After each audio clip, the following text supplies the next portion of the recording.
That's what's open. Touch it and I agree with that.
My kids did it already work. Oh, was that what you did? Yeah. We can have, that's not enough to. No, not very soon. We'll probably straighten them up.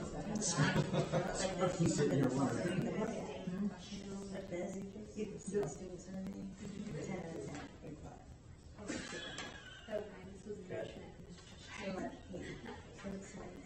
She got 18 months and then her divorce. So she said she did. The poster for the 23rd is presently in class. That was a scene. Because she's a Maybe she's not. You gotta be ready there. So Wednesday, you'll see her and see where she's at.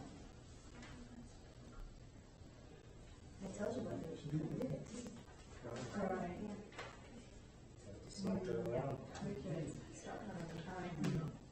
So yeah, that's how I can tell. Okay, Brooklyn turned out the best one. She had a couple classes, but she's already had some. I got a quiz for you.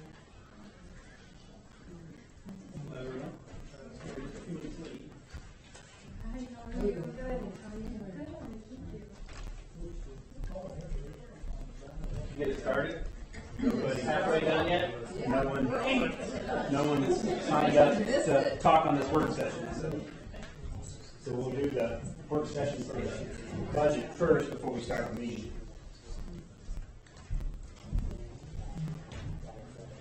And Mrs. Roy will be doing most of the talking today.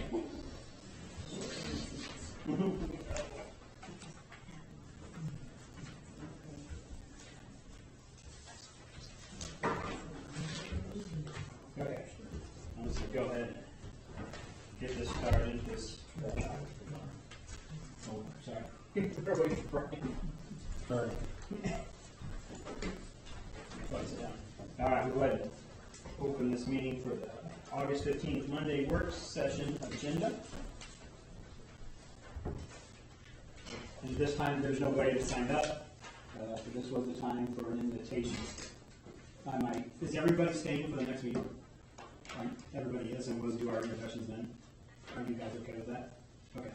So we'll skip that part, and we'll just go right to, this is right now. Okay, this is just a work session. During the actual board meeting, I will ask your permission to advertise Form 3, the budget replacement plan, and the capital project plan.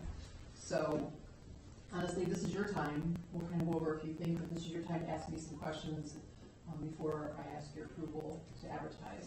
So, this is the packet that I'm going to work through. I had it at your place, I think. So, to do a quick reminder on the education fund, it is, according to Indiana Code, it is the fund that would be used to only pay for expenses allocated to student instruction and learning. That's the only thing that we can pay out of the education fund. We talked about the revenue. The revenue for that fund is the state tuition. It's calculated using student enrollment. Then they add to that, we get a per student dollar amount from the state for every student that we have enrolled here. They add to that honors diploma graduates from the previous year, special education students, career technical, and then there's also a complexity grant, which is calculated off of our free reduced percentage of students. So we also get summer school money, and when we send out textbook fees, the portion on the textbook fees that says like corporation and technology fees, that's where it goes into the education fund. And then we also get some interest out of the bank account. Expenditures from the education fund are going to include salaries and benefits of everyone that is in the school buildings basically over there as far as teaching. So you've got your principal's offices, your teachers, your IAs, librarians, that kind of thing. Professional services, so our substitutes, any kind of professional development for the staff, contracted services, and then other things like we pay the special ed co-op invoice out of our education fund, and library books, educational technology and software, that sort of thing comes out of the education fund.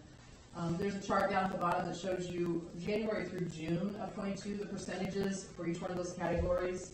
So far, we're paying 88% of the education fund is going towards salaries and benefits for those educational staff members.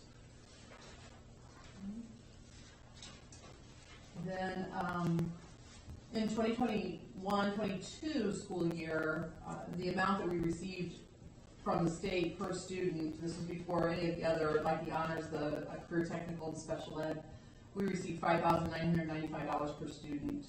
This coming school year, the state has increased that, and we should receive $6,235 per student. Actually costs us about $6,600 to educate a student. So it costs us just a little bit more, hence the referendum fund. The budget that I'll be asking you guys to consider out of the education fund is a very inflated budget, but I've calculated it to at $8,653,000. In 2022, we asked for just over $8 million. They approved us for $7,900,000. So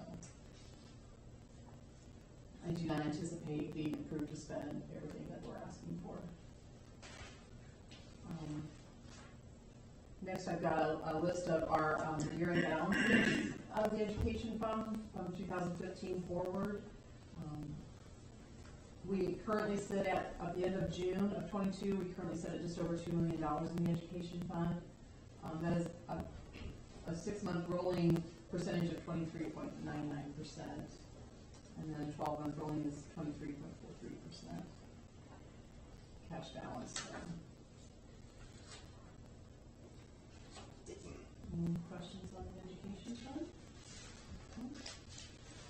Referendum fund.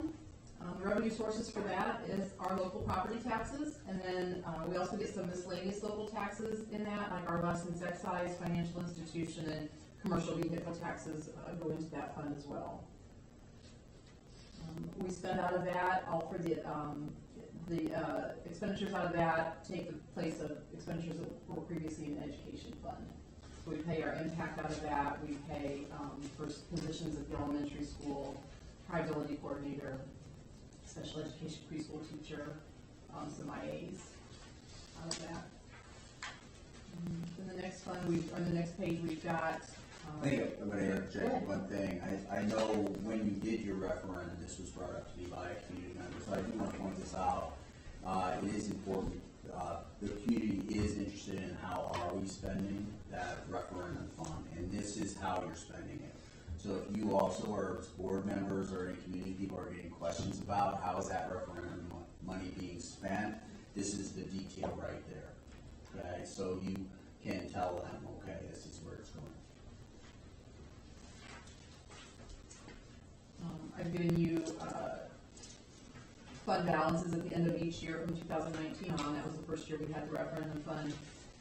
As of June 30th of 22, we had a cash balance of $915,000. We have yet to pay the impact bill. That will be paid in the fall, so that will drop that balance.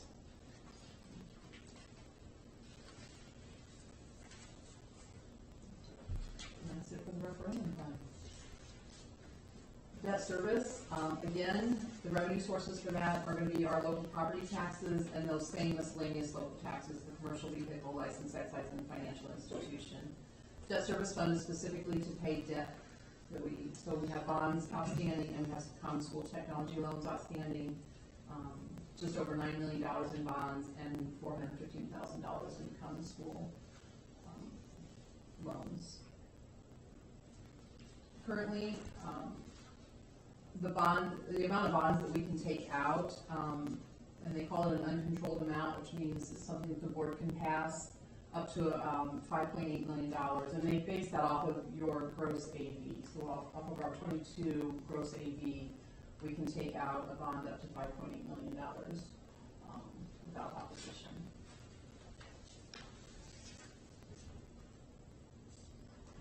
Okay. Any questions there?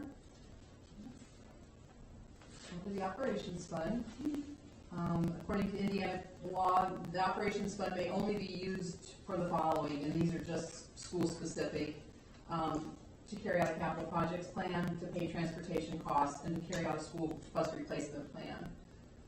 And then to pay the expenses that are allocated to overhead and operational expenses. So for us, that would be our custodians, our maintenance crew, and the central office. And then any of the supplies associated with those areas. Prior to the operation fund, we had four different funds, and so within the operations fund, I still do track all of those separately, so that I allocate the same percentage of the budget, of the total operations fund budget, towards each area that they used to get. The revenue sources for the operations fund is local property taxes and those same miscellaneous local taxes, also transfers from the education fund. So if you remember, the state will allow us to transfer up to 15% of the education fund revenue into the operation fund to pay for those expenses that used to be out of the other fund. For the January through June expenses, we are transferring just over 13%. So we're not quite at 15% yet. I do allocate for capital projects, equipment, the non-instructional technology and utilities gets up 43.36% of that budget. Transportation gets 15.9%. Bus replacement will get 9.57%, and then the operational expenses will get 31.17%. And then the chart on the next page is going to show you just January through June expenses percentages, and this is by broken down by salaries, benefits, and like utilities and that kind of stuff. So there's a breakdown of that there. And then cash balances for the operation fund listed from 2019 on. That was the first year that the operation fund was actually a fund of its own. As of June 30th of 22, we are carrying $1.4 million cash balance in that fund. I do set aside every year money towards future projects. Some of those future projects will include replacing the high school gym floor. You remember we've talked about that. It's the last time that we've seen we can't sand it down any farther. take the finish off each year, but they can't actually sand it down anymore. We've done as many sandings on it as we can. That same main gym, those upper bleachers are gonna need a lot of work, so we're saving money back for those. Also, football stadium bleachers, cafeteria tables and chairs for junior, senior high, and our student lockers are going to be replaced here in the next few years. So those are some of the future projects, and then we still have things like, general maintenance on the track every 3 to 5 years, and I know we're saving back for like wrestling mat. So we wouldn't get surprised by that again. So I do put back money each year, and that's why you're seeing that balance in the operations fund continue to go up.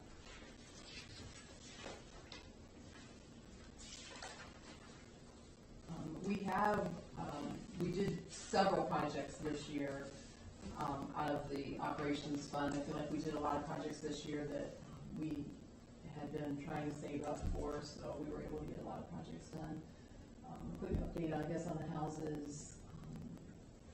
You probably know more about that. Yeah, so we went ahead and it's in the process of pulling together POs, purchase orders, to we've got one contractor who's going to remove all the trees.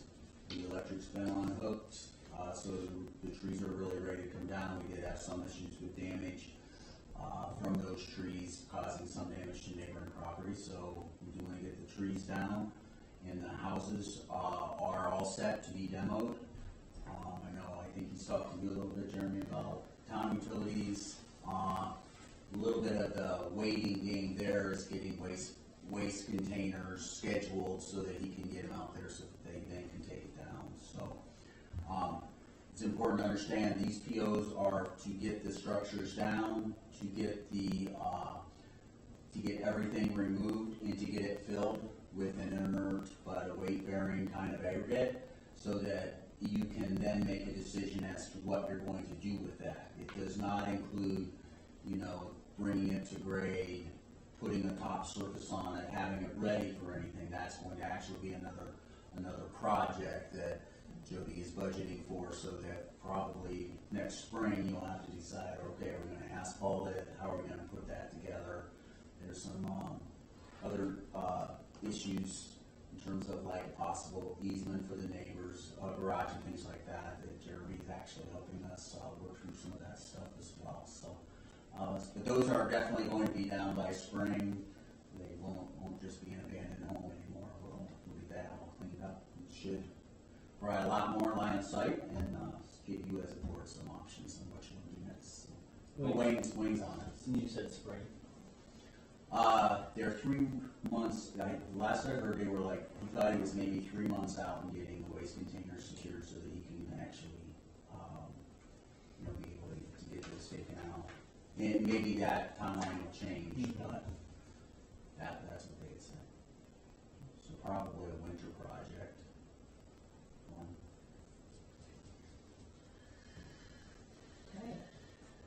Okay. Onward. So next I included in your packet the bus replacement plan. And in 2023, we're looking to trade in or sell 3 buses. 2 of those will be full-size buses, and then one will be the one of the special need buses. That's the when we bought one from the co-op last year. This is the one that we will actually trade in because we don't need it anymore. So we'll get rid of 3 buses next year. We will replace with 2 full-size buses. And then this is a 5-year plan.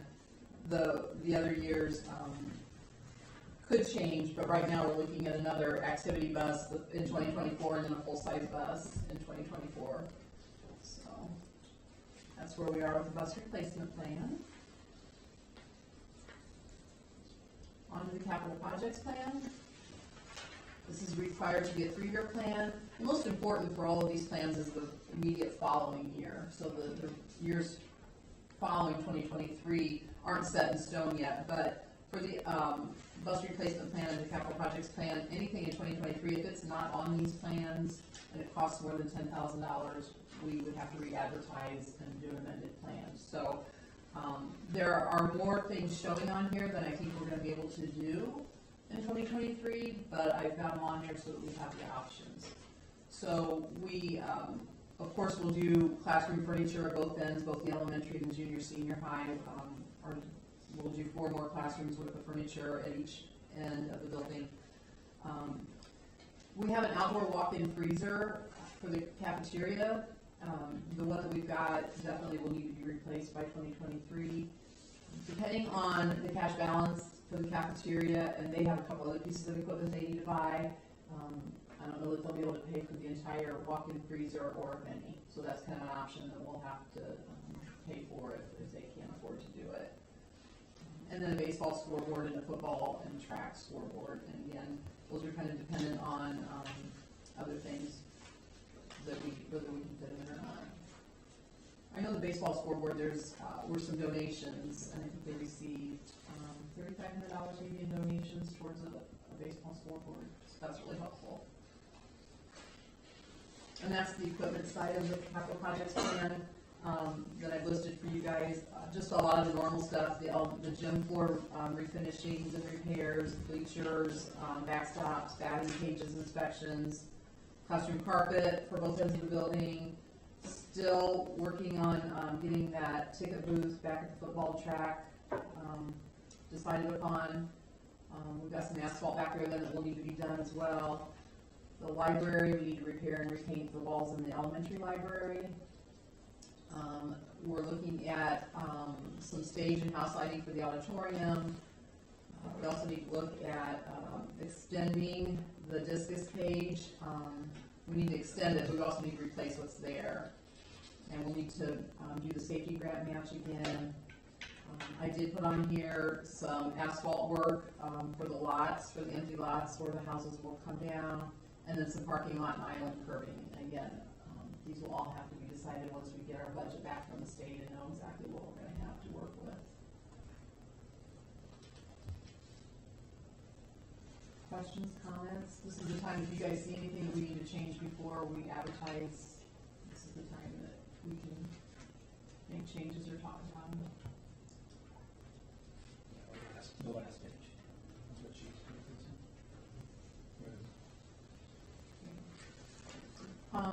Then the next page in your packet is the Form 3 that I will be asking you to give me permission to advertise.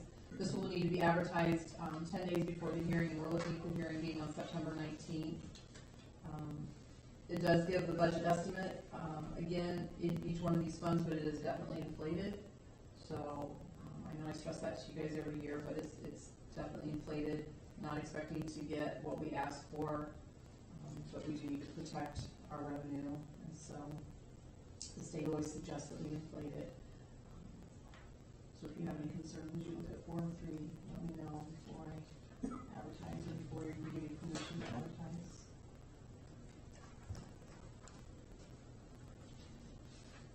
And that'll be an action item later in this meeting, right? Permission to advertise that.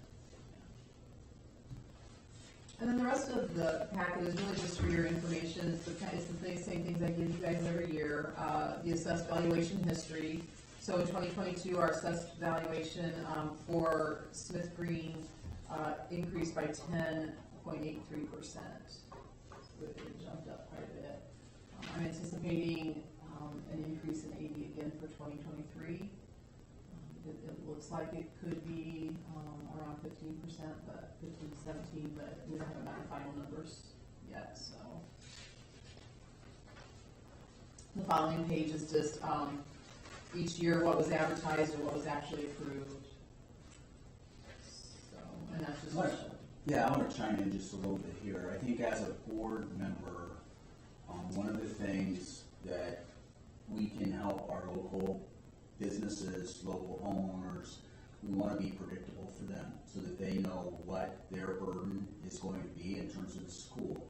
And so if you look at your advertised tax rate versus your approved, one of the things that I would like for you to think about is what is your total tax rate? Because we can talk about all the funds, but what the bottom line is just how much effort are you actually asking from the taxpayer each and every year. And so as a director of finance, she has levers that she can move within those funds if you are giving her somewhat of a target tax rate in terms of the total tax rate. It is extremely difficult though, to always be able to have a target for each individual fund. Because those funds, given the time when bonds are coming through, needs for staff, insurance increases, all those things, the co-op bill that gets paid out of referendum, for example, if that's going up and we want to continue to pay that out of referendum, then we may see more need there, which means you'll have to pull another lever to try to keep your total tax rate somewhat flat and even. So that's just a seed I want to plant with you as a board, is to try to focus, if you can, on your total rate and allow Jody to have some leeway within those funds so that she can work with those funds to meet the target total rate so that you become extremely predictable. So that would be one thing that I would ask her as we're moving forward and we're actually going to be adopting a budget, is for you guys to say, hey, we'd really like this total rate to be in this range. That, I think, would be a great board goal. And then she would be able to still have some flexibility in how to manipulate those funds. So, and that's just enough to be said there. I mean, I'd be glad to talk to you more about that, but I think that's what helps you become predictable as a school district, where everybody knows this is how much they're asking from me. If you ask too little, at some point you're gonna, then you end up with what you had to do a number of years ago, which is you go for a big ask, right? Otherwise you're not gonna survive. So you want it high enough so that you can continue to improve and meet the needs of your kids. But if you allow it to get too low, if you put too much pressure on it going low, then you might end up in a position where again, you got to ask the public to save you, and then all of a sudden now you got a big bump, and that's hard for everybody. So.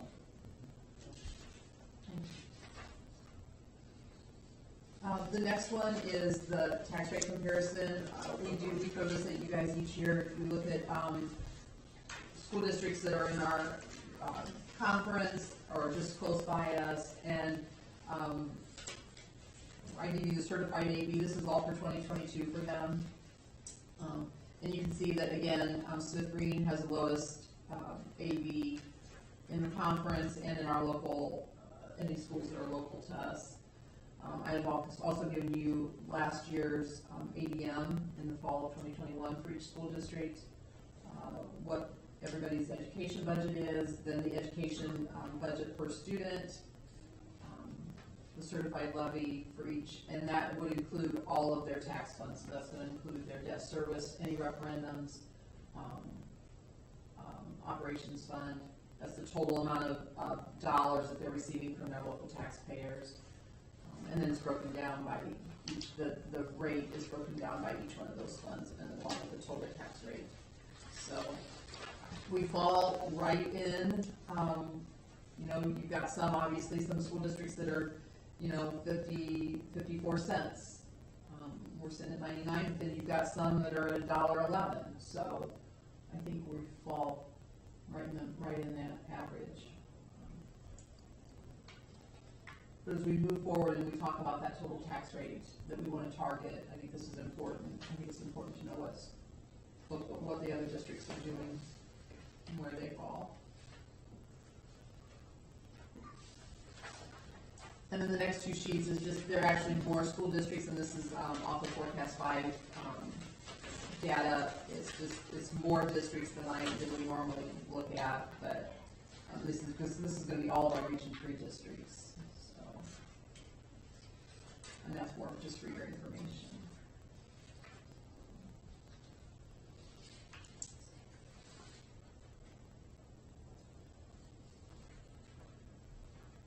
That's really all I had. Unless anybody has any questions or want to talk about anything.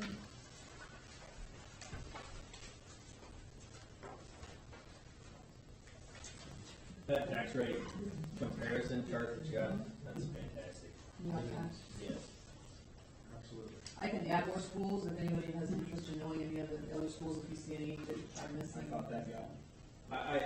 I think that is quite sufficient from going from small schools to big schools, even though we've got big schools in our area, and really understanding what, their assessed value numbers are and how that plays into their tax rate, which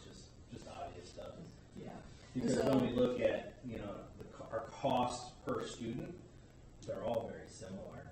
All the school systems have a very, very similar cost per student. So it's all just about, based on our assessed value, where we gotta be to. Yeah, so to explain to somebody that might not quite understand how that assessed value is such an important number, so if we charge 99 cents for every assessed dollar, for every $100 of assessed value, we're going to get a whole lot less than, say, so I'm going to use a local school district. Central Noble is right next door to us. Our RAV is 380 million, almost 381 million. Theirs is at 540 million. So if their tax rate is the same as ours, they're just going to receive a ton more money because they have. Essentially, we need to be a third more than what they are to have equal funds. Right, exactly. Yep. So.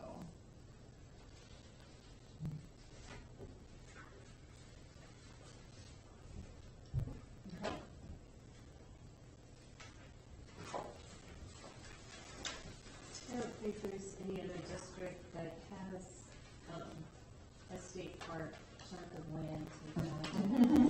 We get nothing. Area. Yeah, I don't think, at least in the schools that that we compare, I think you're gonna have some state parks down by, was it? Lufton? Lufton would have one. Got Savannah counties. Too bad. That's right. Oh, so maybe that's not here. Get a little bit of space over on the other, what school does it fall into, on the other side of the plate. That could be west or something. I don't know if that's Central Noble that far over or not. Oh, the environmental center? Yeah, Mary Lee and that space over in there, but yeah. Maybe the county consolidation. But not 25. No. Right. That's a whole, Right. it's not even remotely the same Right. place. Right.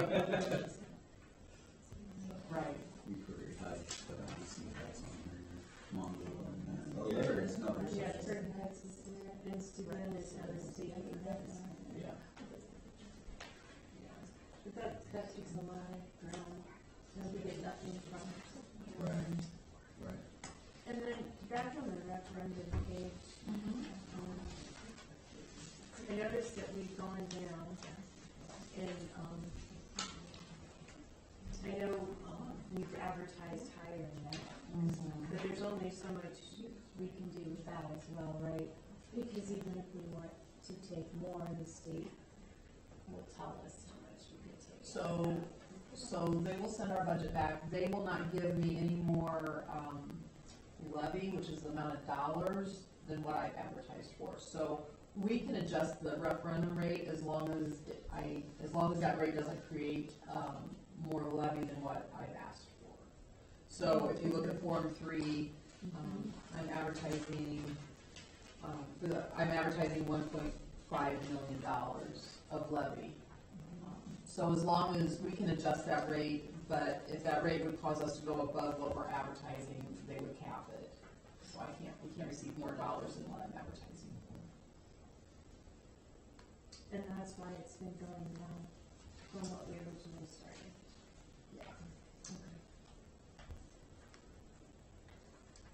As our assessed value goes up, we don't need as much to get the same amount of dollars. So.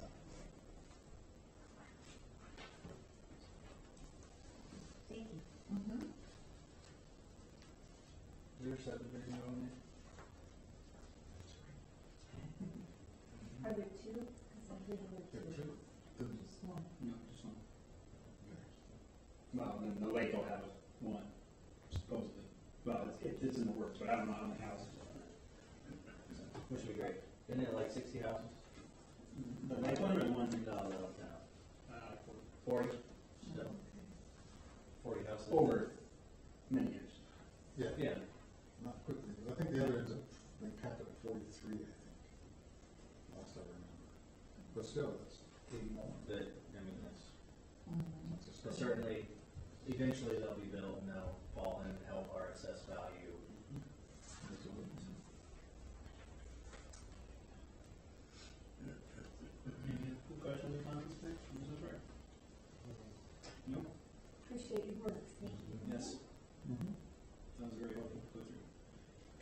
a little bit bigger. I know. I'm still glad I'm happy here, so. But next year, hey, I got these very expensive glasses, but still.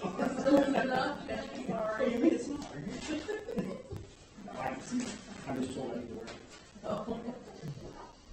All right, so if there's nothing else, I will go ahead and close this work session for August 15th, 2022 at 7:34. All right, before we start the next one, we'll lay other stuff together.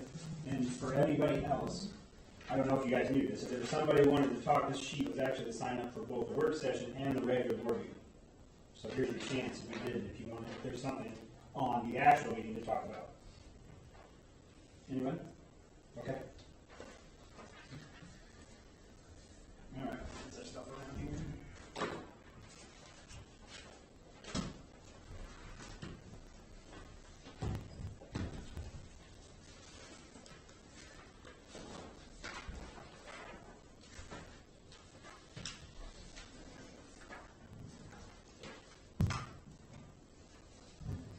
Okay, well, welcome again, everyone. And I'll call this regular board meeting of Smith County Schools to order for August 15th, 2022 at 7:35. Dr. Zimmer. All right, and go ahead and do the pledge. All stand, please. Flag. Pledge allegiance to the flag of the United States of America and to the republic for which it stands, one nation, under God, indivisible, with liberty and justice for all. Thank you, everyone. All right, can you join me in a moment of meditation? All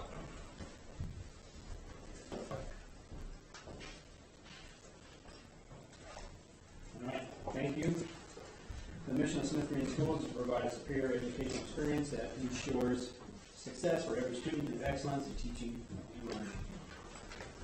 Okay, now this is the part where if we had anybody to speak, I would be inviting you up.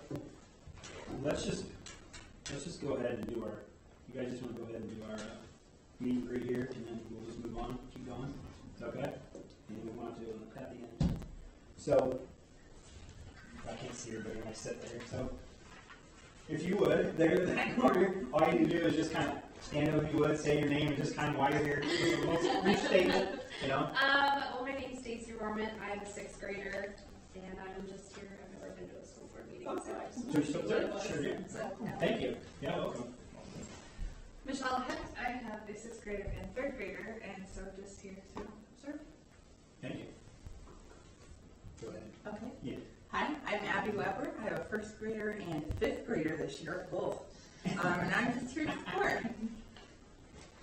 Adam Booker, I guess if we're going to tell them, I got a 12th grader, a first grader, and a kindergartner.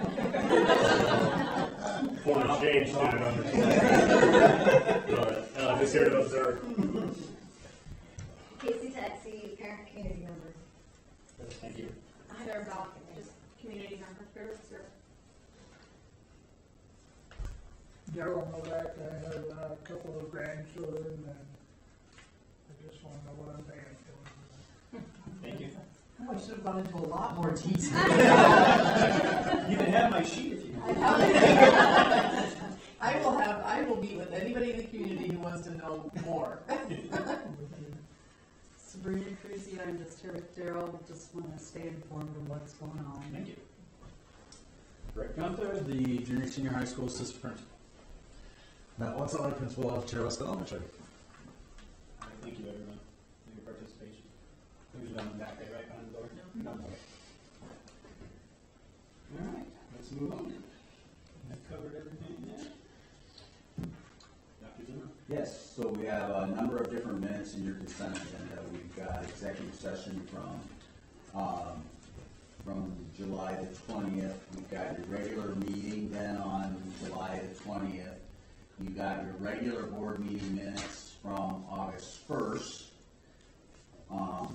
So just wanted to call attention to that. You then have a number of professional leaves, and we have the accounts payable and payroll. Those files were attached. If you have any questions on anything with that?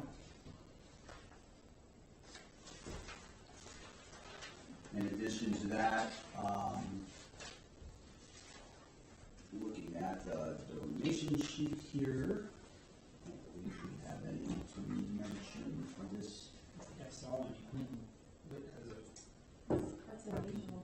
Yeah, well, I thought the same thing, because we had just talked about making sure we talk Yeah, about donations. we want to make sure we talk about it, and we have none for this time. We do have a number of field trips that are the typical field trips, so we will be, hopefully you have a chance to look at those, improve those. We also have some fundraisers that are being requested. Again, these are typical fundraisers that you normally have here. I don't know if there's any questions about that. The FFA's hitting the trail hard. Was it pork burgers? And it's working at Culver's, and yeah, hitting hard, good for them. Go ahead. I got one question on the accounts payable. And I don't know, Mrs. Jordan, I was looking, I think it was the payment for the, black screen on the entrance right. Is that the Eagle or is it The new one, yeah, in the front. I thought that was coming from safety at one point, but it looked like maybe it came from operation. So, yeah, so it comes from operations. So the safety grant is, we received $50,000 from the state for the safety grant if we match $50,000. So the way Dr. Heil has always written the grant is that the grant money coming from the state would pay for the SRO, but we pay out of our operations capital projects money that matching $50,000. So that's where that So year that's is. all part of. Yeah, that, you're right. It did come from operation. That's matching so that we can get that $50,000 from the state. Yeah.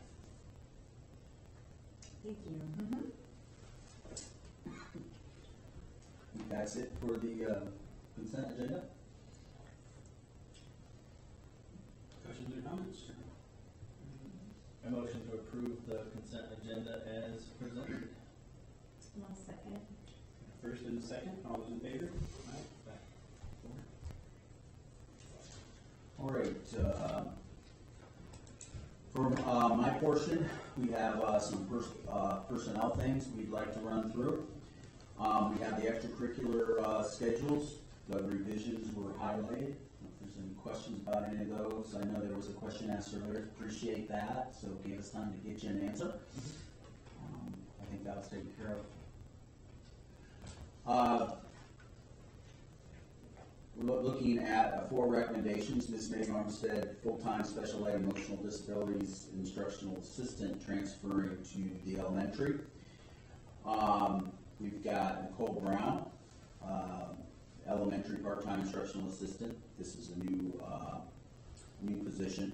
Shonda Hogston is being employed as a business teacher. She's transferring from the office secretary position.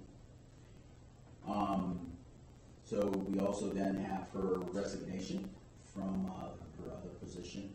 We have Dessa Hoover from instructional assistant to long-term sub in grade 4 for maternity leave. We have Derek Rice with a resignation from math.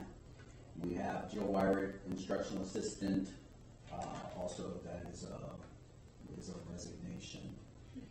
I'm going to mention here, as opposed to later, we do have recommendations for the math position, and we do have a recommendation for the high school secretary position that did not make it in time for your meeting, but we do, in terms of getting in for action at this meeting, but those positions will be filled, and then we'll ask your approval for those people at your next regular meeting. So we're not going to not have people in those positions. Kimberly Carson is being recommended for the office assistant position, and we have for the Ashley Smith is being recommended for the math position. So at your place, I did put their information. So if you do want to have a chance to look at that, but that will be on your next board meeting in September.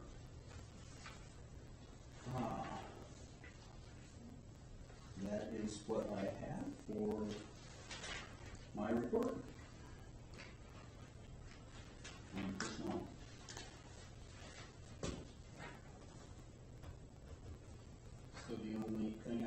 the coaching was the golf coach was the only one that's not filling? I did not. Yes, that's what I thought it was too. Okay. Just based on the other correspondence that's there, specifically regarding that, I want to make sure that that follows the full process. It made it sound like it was going to be more of a one-on-one thing versus following the process of committee. Did you read that as well? Just want to make sure that we don't shorten that. Understood. Go through the committee. Just because there's only one individual that has applied, I don't want to shortcut that process just because there's only one. Okay.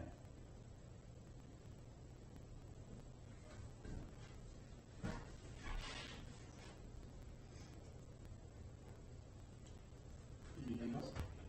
Amanda? I wanted to congratulate Shonda Hodgson.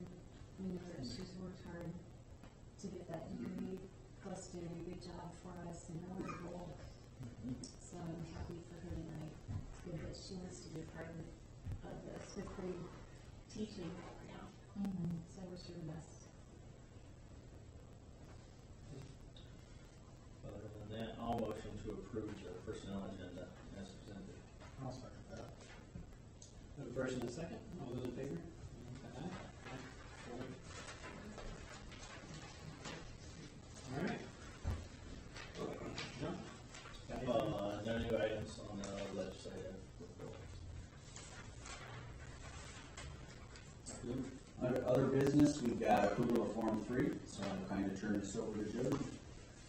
Yeah, so, I don't really have much more to say than what we talked about in the work session, other than, unless anybody sees anything that they would like to see changed, before we advertise it, I'll have to advertise it 10 days, at least 10 days ahead of, the public hearing, which again is, September 19th. And, it does not, so only the capital project plan and only the bus replacement plan have to be posted on our website, and turned into the state. Form 3 will be turned into the state and they publish it on the website, so it's through Gateway. If anybody wants to look, you just search for Gateway, and it's an Indiana Gateway site, so you can see what we're advertising for our budgets. And again, just keep them in mind that it is definitely an inflated budget. At this time, unless anybody has any questions, I would just ask for your permission to get those posted. Anything? No, it's good. I'll motion to approve the Form 3 advertising. I'll second that. The first and second. All those in favor? Aye. Aye. Four. Did you go to the button?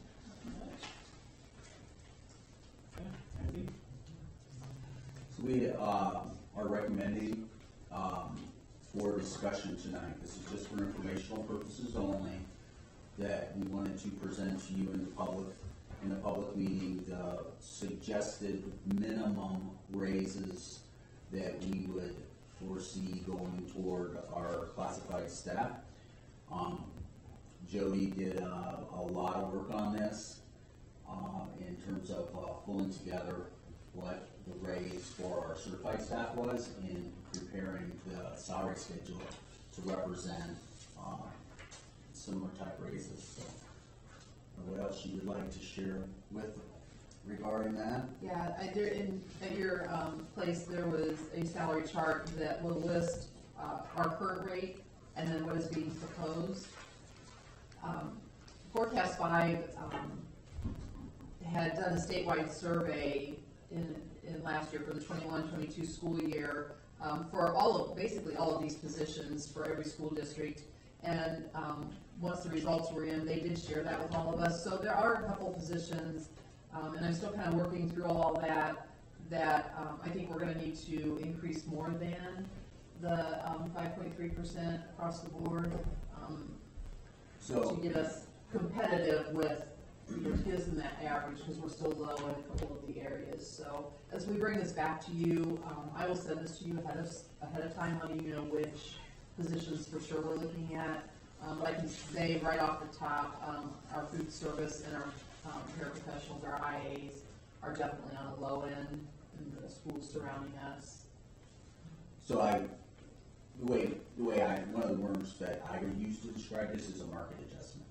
So you got a regular raise that would be similar to what you did for all your other employees, and then we will be coming to you with market adjustments for specific job, specific roles. So that's why we're not having you vote on it tonight. We just wanted you to see it, and then we will be pulling out specific market adjustments, but we would like for you to be ready to approve those. And you'll have a rate sheet that will have the raise plus the market adjustment for you at the next board meeting. I did run some calculations on the cost of living raise that we would like to propose. The total cost to the district, and this is going to come from different funds, but the total cost to the district is going to be just over $138,000. So to the education fund, it would cost the education fund $56,000, and the referendum fund just a little over $10,000. And we have money coming out of the operations fund, transportation, and cafeteria as well. But that would be a total cost to the district, and that would include obviously the taxes that go along with that, and then the retirement, the increase in retirement for those individuals. And Kathy, I want to point out one of the things that happens when the referendum fund, for example, the individuals that are being paid for out of that referendum fund, their salaries they need to go up. So when we have increased AB, if we always take that as a decrease in rate and we don't keep the rate at the regular place, then we start falling behind again, and then we're giving raises to people that are paid out of the referendum fund, but we're not collecting more money because we've lowered the rate instead of collecting the full amount. And that's one of the things that Jody and I have talked about, where everybody always, the only good thing about taxes is if you can make it come down, that's the only time anyone's happy, but we don't want to get ourselves in a position where we allow inflation then to force us at some point and make a big jump, because we don't keep that rate up there. So we want to look at the referendum rate, and we have to understand we got to keep it up there. Otherwise, those people getting paid out of that, we're not going to have money to pay the raises. So that's how that lever works for Jody, that she's got to make sure that both of those things are happening. So that was a discussion only item. Mr. Boyer, it was just over $138,000, and then what did you say about the two funds after that? Okay, so specifically from the education fund, of that $138,000, $56,000 would come out of education, would be education fund expenses. The referendum fund was just over $10,000. And then if you want the other operations fund, it would cost the operations fund about $34,000. Transportation part of that, it would be in addition, would be $18,600. And then out of the cafeteria fund would be $18,800.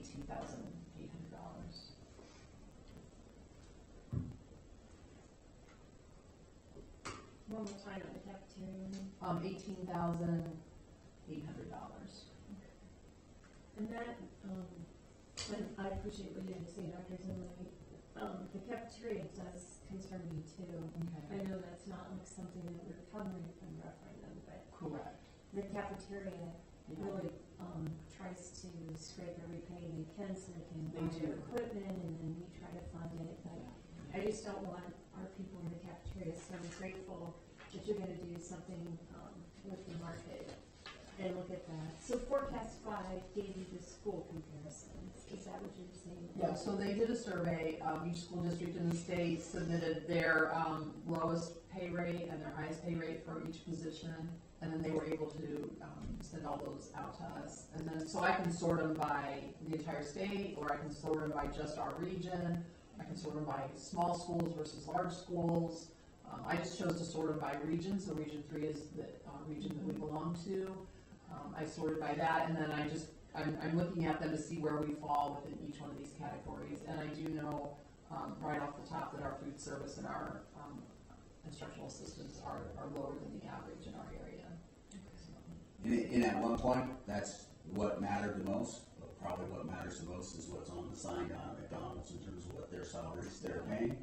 Because that's also where some people, we lost a lot of people across the northern part of the state that did not come back to school because they simply couldn't afford to, because they took on another job, and that job rate has gone up beyond what schools are now able or willing to pay. And so it's not just a market adjustment. We're not in competition with other schools for these people. We're in competition for what's Aldi's paying, what's McDonald's paying, what are those other people paying, and that's our reality right now. And so even with the 5.3% increase, we're still under $15 an hour for those two positions specifically. And yeah. That's not going to cut it. That's not going to cut it. And we really value the people we have in those positions. Well, they're working with our necessary. children, yeah. Absolutely. So it is very difficult because, I mean, we can only do so much. The state's only going to give us so much per student. But I remember when we didn't have forecast 5, and that's just wonderful that you can see that kind of sort it from you also. Thank you.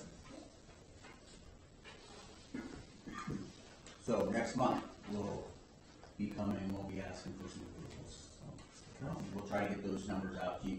That might even be something, Julie, I think my suggestion would be let's try to get them out a little bit early, maybe in a newsletter format or something like that, so that you would have a little more give and take, go back and forth. So. The next one's also mine, which is teacher evaluation data. Each year, I guess it's tradition here that we give a report for the elementary school. This is on the evaluations that were done by the administration, and then this information is taken off of Standards for Success, is where I believe he got it for us. So we had 0 ineffective, 0 needs improvement, 7 effective, and 23 highly effectives at the elementary. The high school, we had 0 ineffective, 0 needs improvements, 9 effectives, and highly effectives of 29. So our total would be, as a school district, 16 effective and 52 highly effective. And I do want to give just a quick report on your certified staff evaluation system. Talked with Matt today. He's kind of the only one that really knows what's going on around here from the administrative point of view when it comes to evaluating your staff. So he's already put together opportunity to meet with the other principals so they can sit down and talk about the teacher evaluation system and how it's done here at Smith Green. So I do appreciate and want to give some kudos to him for taking that on. Appreciate it. That was just a report. That's no action needed on that. Can we just jump back to the bus driver salary schedule too? Yeah. Mm-hmm. Is that a similar process? We did. It was the same percentage of increase for the bus drivers as the certified staff and the non-certified staff, yeah. And does forecast 5 give us anything on bus driver? They did have, yeah, they did. I did not, it's really hard for bus drivers because the districts, you can look at the daily rate for bus drivers from one district to another, but if you look at the difference between Smith Green and Whitley County Consolidated or Northwest Allen, so those drivers may get $10 or $15 more a day in their daily rate, but they're also doing more routes. So they'll come in and they might have 3 different routes that they do in the morning before they're done for the morning route. Our drivers, most of our drivers leave from home, they do 1 route, it's all K through 12, they drop off here. So it's really hard to compare bus driver salaries just because the school districts just do it so differently from district to district. So it doesn't really sort that. Yeah, it's really hard to compare. So with the bus drivers, we did increase the 5.3% on their daily rate, and then we did increase the extracurricular pay. They were at $12.50 an hour, and we're proposing $14 an hour. I think where you're probably going to see your pressure with bus drivers as benefits is at what point, because some schools are starting to offer some benefits along with the bus driving job. That's probably going to be your biggest push here at some point as to whether or not you're going to have to offer benefits in order to get people to drive bus. So, not there yet, but that'd be the thing I would pay some attention to, and Jody might have to start budgeting for in that transportation area.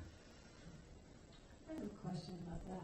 It seems like we had benefits at one So- point, then we kind of did an So we attrition. do have, so it was was it December 31st of 2018? It was 18. So anybody hired after that date is not eligible for health, dental, vision, insurance. We did grandfather those bus drivers that were hired before that were currently enrolled in our health insurance, dental. So some do, but we've had 2 bus drivers that we've hired since we stopped offering. But as we have bus drivers that are going to be retiring, it may become more of an issue. We may need to look at offering that again. And yeah, Dr. Zimmerly is absolutely correct. Other school districts have started offering that again. Some did not stop, some did. But yeah, they're starting to bring it back because there's such a bus driver shortage. I know, at one point when we didn't have a forecast 5, there were some drivers who did some homework. And so, I don't know if like trying to compare to districts that have a similar route to ours, would some of the drivers maybe even know who those districts are. Because they used to provide us with information. But I really feel fortunate with our drivers too. Some of those people have been for years. And so our kids love them and know them, and you know, I'd hate to see us not stay up in this area as well, because we did drop at one point, and we really had to push it.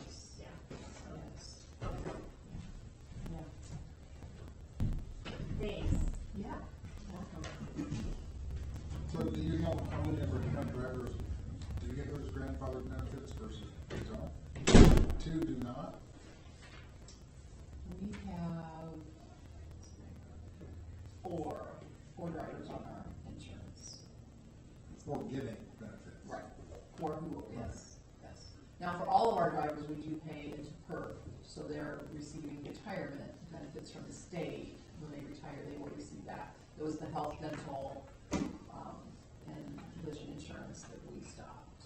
Okay. But we do have 4 currently on our health insurance. Thank you. Yeah. Anything else? Any questions, comments? No? All right. So we're on item 6. I'm sorry, one more thing. Is there a way you can show us how much that package would cost for our drivers? Like, I mean, next time we look at this, Yeah, we can do that.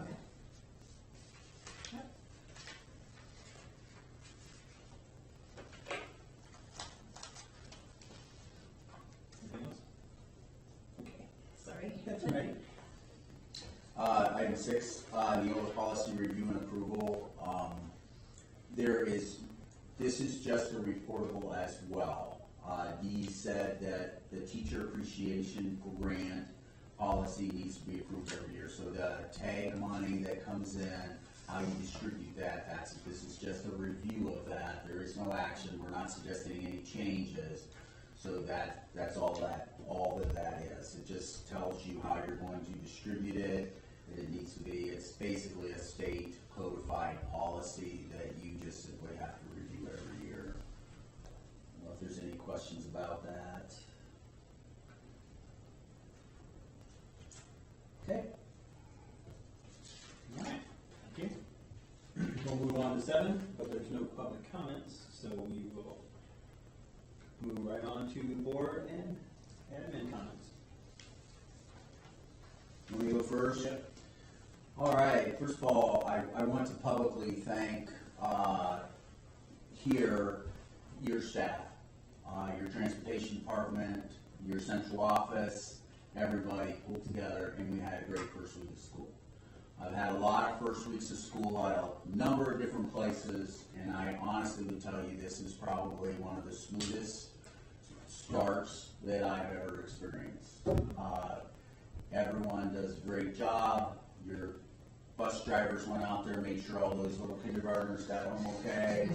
Your teachers made sure they got them on the right buses. I was listening on the radio today. It's one of the coolest things. We lost a kindergartner who didn't get off because he was daydreaming, and so the bus driver had to turn around and bring him back. And of course, Mom was very upset and worried, and she should have been.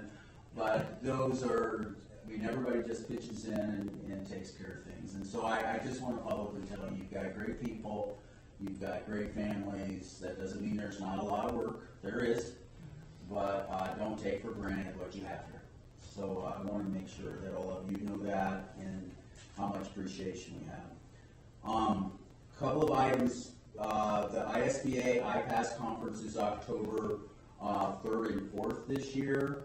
I don't need you to tell me as we sit here, but if you are interested in attending that, that is the joint conference between the Superintendent Association and the school board, in the school board group. If you have the ability to leverage some time, please let me know so that we can make sure we get arrangements made for you. I am scheduled to drive down on Sunday. I'd be glad to drive with somebody, and I will be coming back on the 4th. So you just need to let me know, or if you can just get a day away and you'd like to run down for a day. I think other than Brian, this might be completely new to you. We can talk about it a little more. It's not Kathy's first rodeo, so you let us know what you would like to do or can do this year. What were those dates? It's the 3rd and the 4th, Monday and Tuesday of October. First week. Okay. We have an HVAC project that is on the books. There is a letter of intent that will come to you in September to move forward with that. So basically what a letter of intent would do, it would allow the contractor to order the equipment, some of which is close to 10 months out. So this is a project that you previously as a board have looked at. It's the HVAC improvements for the middle school wing. So we're looking at that moving forward, so we want to call your attention to that. I want to remind you that you have a September 7th, 11 o'clock start, I believe. Is it 11? I think it's 11 o'clock. 10 o'clock start? Okay. Just don't forget that. Very important. You're looking for a superintendent.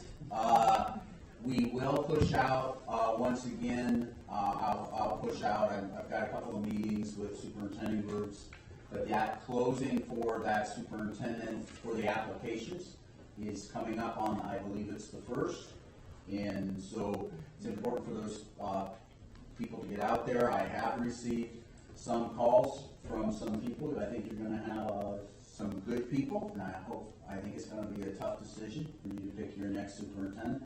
But please don't forget that that's what you're going to move forward. I also will be pulling together, you'll be getting your survey information. We will plug the survey again on social media and encourage people to participate in helping create that profile of the superintendent that the community would like to see you looking for. And then we'll also have some discussion group input and data that we'll be providing you from some discussion groups that we're going to run with your staff.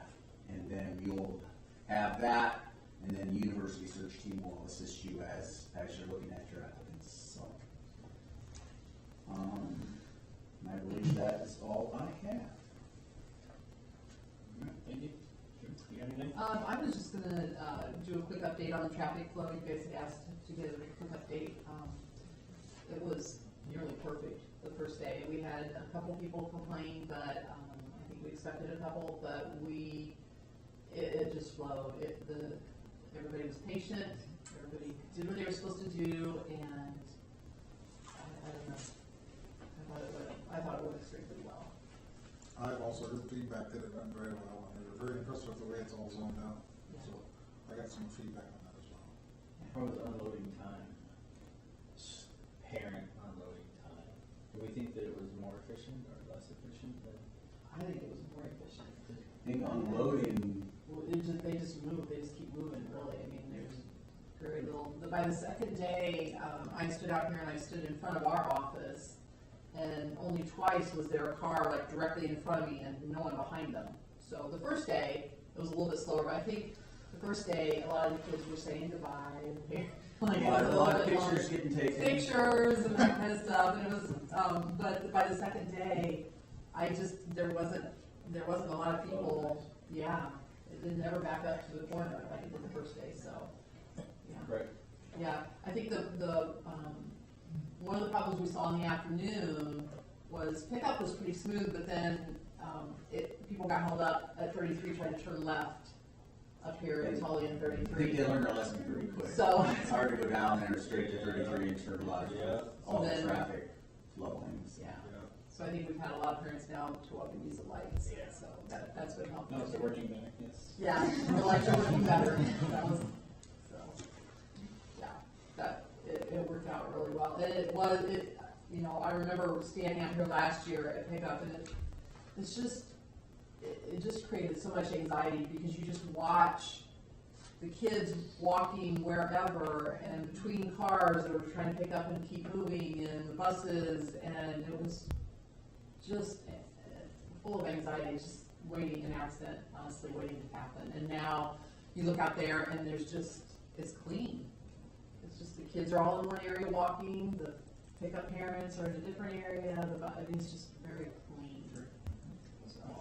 With the teachers out there, I thought there was more interaction, more guidance. If you needed help, you felt, yeah, just come up here and turn, or you drop here. Yes. And I thought that was better than it was when we had that. Yes. And it improved it. Yes, We did it. it was definitely. Yeah, I thought what I saw was pretty good. And I hadn't had one call or anything like that. Nobody liked it, so. Good. Well, thank you for your part on that, on your work on that, Mr. Hart, and seeing with Mrs. Geiger. Were there other people that? Yeah, I mean, in the beginning, it was a committee of people, and Purdue came and kind of gave us the plan and stuff, but I think as far as a lot of the physical work, just getting it organized, it was. And you heard that. You heard what's strong. There's no IU or anything. All right, that was my day. I appreciate it. I love you right again. Shameless. Yeah, you know, when you get a little tidbit, you do. You just want something to add to Well, that. I do have something to add. Just so you know, the IU grad is the one that contacted the pretty. Yeah, So I did hear that. it is an IU person that found it. We will never let him forget that. Anything else? I'm good. I'll share a few things. CES, we are off to a great start. I think, like Dr. Zimmerly said, last week was just eerily calm and smooth, but there's just a feeling of normalcy again.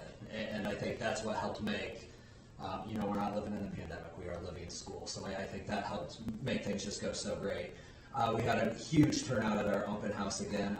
3 of my 4 fifth grade classes had perfect attendance, which is never heard from. But I think once again, we had full openness to the public.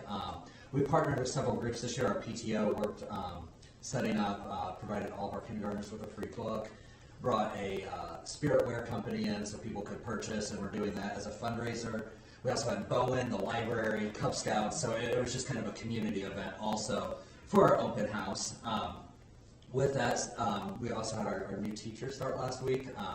Just exciting to see them grow and be excited to be at Busco. And, like I shared in the past, we had a huge pool of candidates, which you don't hear that from a lot of districts. And I think we got the best of the best. So I'm excited to watch them grow. Capital projects are finished, minus some touch-ups.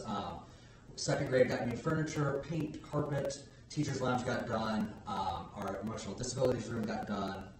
And then our office is the biggest change, which is we tore down a wall, put the positive office referral up. I actually got you guys some packets. I know it's hard to get into the building, so I can share with you all of the projects that we did this year. And anybody out there? NWDA started this week trying to assess our kiddos and where they're at. And the biggest news that we got a couple of days ago, our iRead 3 scores came in, and if you remember, iRead 3 is strictly for third grade students. It's a foundational reading score the state requires. And if you watched ABC 21, we were on one of the top districts in the area. We had 91.3% of our kiddos pass. So that's, I'm looking at the exact report right now. 7 kids didn't pass. Out of those 7 kids, 4 of them are good cause exemptions due to special needs. 2 of them didn't show up, and we only had 1 gen ed kid not pass. So very excited about those scores. 2 years in a row, we've been over 90%. So special shout out to our K through 3 teachers who are doing that. He has notes. I'll be better prepared for next time. But, I just wanted to say how awesome it is to have the buildings full, getting our students in, interacting with our teachers. The football scrimmage last week, coming over from the volleyball match today. This community has exceptional kids and exceptional families and exceptional teachers. That we should all be very proud of. So I've loved having the opportunity to get into classrooms, interact with our kids, interact with our teachers, because there's a lot of really, really great things happening. So. I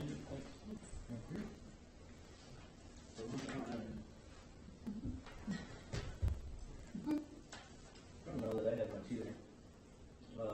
Yeah, I did hear about NWEA, and my 4th grader thought it went well. So I think and I don't know if it's reality or not, but he felt like he knew what his score was last year and knew what he got this year, so he knew how he compared. He was excited that he was ahead of where he finished last year or the last time. So he was super excited about that information, which I think is fantastic, to be able to take a test and get feedback, right away to get that feeling. So I thought that was really positive, just for him to be able to know that and see his movement in a positive direction. And he was very proud of it, so that's exciting stuff. And for him to be excited, I take that as glad. Anytime somebody's excited about a test, right. whatever, but we do it for camera. Everything I heard was extremely positive about the start of school so far. So I'm excited to be back in school and like you said, back to normal. That's exciting. We want to stay there and keep everybody excited. So, yeah, right. Nope. Everything's good so far. I appreciate everybody's work. I don't have anything tonight. I mentioned mine earlier. I did get positive feedback on the traffic. I just want to reinforce what Dr. Zinley said, that we're not just competing with wages with other districts. There's other places in town that are going up, and we need to keep the people we have, because they are excellent, and we need to have that discussion about how we can keep them here. That's all I have. Okay. Anything else? Anybody? If not, our next meeting is our September 19th. When's our October meeting? Is it the 17th? That sounds right. Okay, I just want to make sure. All right. All right, with that, I will close this regular meeting at 8:17, maybe? Yeah. All right. Thank you, everyone. Thanks. Joining us. Thank you.